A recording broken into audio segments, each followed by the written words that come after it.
HSC 26-এর routine পরিবর্তন কি করবে শিক্ষা মন্ত্রণালয়? আজকে আমরা সেই প্রসঙ্গে জানাবো। অনেকগুলো রুটিন সম্পর্কিত সমস্যা আবার নতুন করে সামনে এসেছে। তার সাথে তোমার কাছে কি মনে হয় রুটিন পরিবর্তন করা উচিত কি উচিত না, সেটা তোমরা একটু কমেন্টে জানাতে পারো যে কোথায় কোথায় রুটিন পরিবর্তন করা উচিত বা নতুন রুটিন তৈরি করা উচিত বা বানানো উচিত।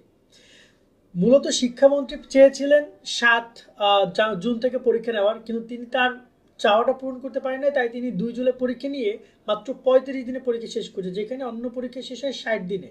মানে প্রায় 25 দিন তিনি এখানে কম্প্রোমাইজ করেছেন, বা তিনি এটাকে শর্ট করে টাইমটাকে শর্ট করে মাত্র 35 দিনে, 60 দিনের কাজ 35 দিনে তিনি করবেন। তো ফলশ্রুত শনিবার এক্সাম, প্রত্যেকটা গ্রুপ সাবজেক্টে তেমন কোনো বন্ধ নাই।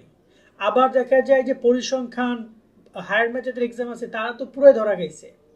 এছাড়া আবার অনেকে দেখতে পাচ্ছি আমরা যে ফিজিক্স, কেমিস্ট্রি, এমনকি অ্যাকাউন্টিং, এরকমের অনেক গুরুত্বপূর্ণ সাবজেক্টও ধরা খেয়ে বসে আছে, মাত্র একদিন করে বন্ধ।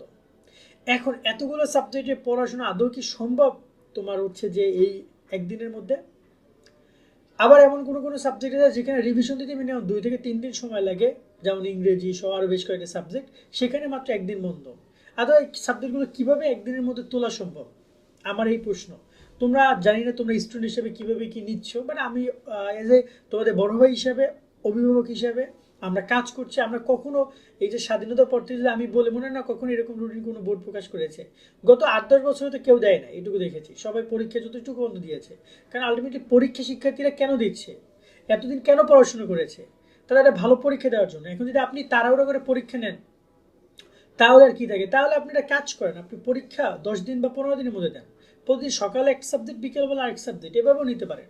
এমনও তো পরীক্ষা দেওয়া যেতে পারে, যদি এতই তাড়াহুড়ো তাদের থাকে। আমার মনে হয় এইচএসসি 26 শিক্ষার্থীরা, তোমরা যারা ঘরে বসে বাংলা, ইংরেজি এবং আইসিটি বিষয়ে পূর্ণাঙ্গ প্রস্তুতি নিতে চাও, A+ পেতে চাও, তাদের জন্য চলে এসেছে Night24 থেকে পূর্ণাঙ্গ 3-in-1 প্যাকেজ কোর্স।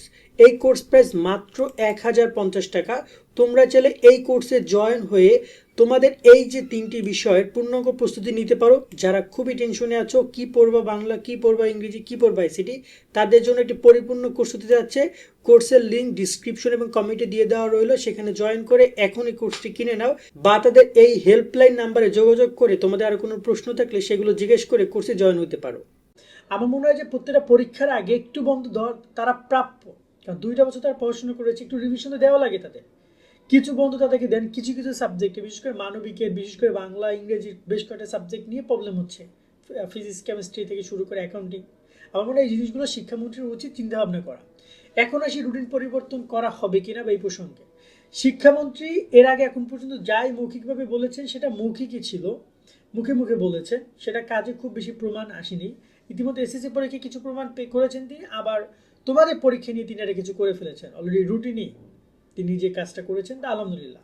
এখন এই সব মিলিয়ে তোমরা কি কতটুকু কীভাবে নিচে জানি না, বাট শিক্ষামন্ত্রী এটাকে বেশ ভালোই এনজয় করছে, এবং রুটিন প্রকাশের পরে সকল মহল থেকেই এটা নিয়ে আপত্তি জানিয়েছে যে রুটিনটা অনেক অ্যাগ্রেসিভ হয়ে গেছে, এটা পরিবর্তন করা উচিত। কিন্তু এখন পর্যন্ত আমরা শুনেছি শিক্ষামন্ত্রী সব ব্যাপারে কোনো প্রকার তোয়াক্কাই করছেন না। তিনি বলছেন যে আমরা বেশি দিন এই শিক্ষা ব্যবস্থা পরীক্ষা নিয়ে সারাদিন পড়ে থাকলে হবে না, সামনে আগাইতে হবে।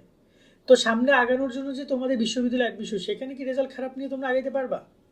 আমার মনে হয় যে শিক্ষামন্ত্রী একটু ভুল ট্র্যাকে আছেন। তার উচিত শিক্ষার্থীদের সুবিধার্থে পরীক্ষাটা, হ্যাঁ আপনি 60 দিন না নেন, আপনি 50 দিন নেন, অন্তপক্ষে আর 10টা বন্ধর পরিমাণ বাড়ান পরীক্ষার আগে, এবং নতুন রুটিন প্রকাশ করুন। এবং শিক্ষামন্ত্রী মোটামুটি কায়দায় শিওর যে তিনি রুটিন চেঞ্জ করবেন না। তবে যদি তোমরা এই বিষয় নিয়ে কথা বলো, তাকে জানাও, হয়তো বা তিনি পরিবর্তন করতে পারেন। অনেক সময় আমরা দেখতে পাই কি জানো, পরীক্ষার আগ মুহূর্তে এটা নিয়ে আন্দোলন করতে, হ্যাঁ আন্দোলন করো, মানববন্ধন করো, পরীক্ষার রুটিন চেঞ্জ করে দেন। এখন রুটিন দিয়েছে, এখন তোমাদের উচিত শিক্ষা মন্ত্রণালয়কে বা মন্ত্রীকে জানানো, স্যার আমরা এই রুটিনটা একটু আমাদের জন্য প্যারা হয়ে যাচ্ছে, আপনি একটু সংশোধন করুন। তোমরা এখন জানাইতে পারো তাদেরকে। পরীক্ষার আগ মুহূর্তে আন্দোলন করার কোনো লাভ নাই। আশা করি আমরা পয়েন্টে ক্লিয়ার করেছি। এখন দেখা যায় শিক্ষামন্ত্রী কি করেন, কি হয় তোমাদের নিয়ে। আজকের মতো এখানে বিদায় নিচ্ছি। সকলে অনেক অনেক ভালো থাকবা। আল্লাহ হাফেজ।